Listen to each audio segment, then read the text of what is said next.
Hey guys, evening ஸ்நாக்ஸுக்கு ஏதாவது செய்யலாம் அப்படி சொல்லிட்டு யூடியூப்பில் தேடி பார்க்கும்போது எக்கு வச்சு ஒரு முட்டை பணியாரம் மாதிரி வந்துச்சு.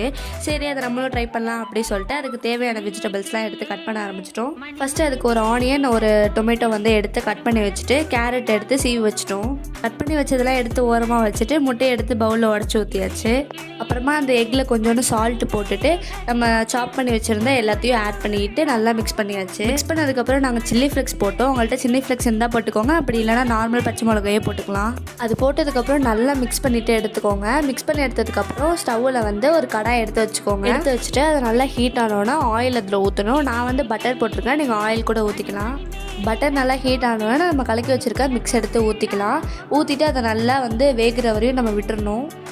வெந்ததுக்கப்புறம் அதை அப்படியே மெதுவாக திருப்பி போடணும். ஃபஸ்ட்டு நாங்கள் போடுறப்ப பார்த்திங்கன்னா லைட்டாக தீஞ்சிருச்சு. நீங்கள் வந்து டக்குன்னு வெந்தோடனே எடுத்துருங்க.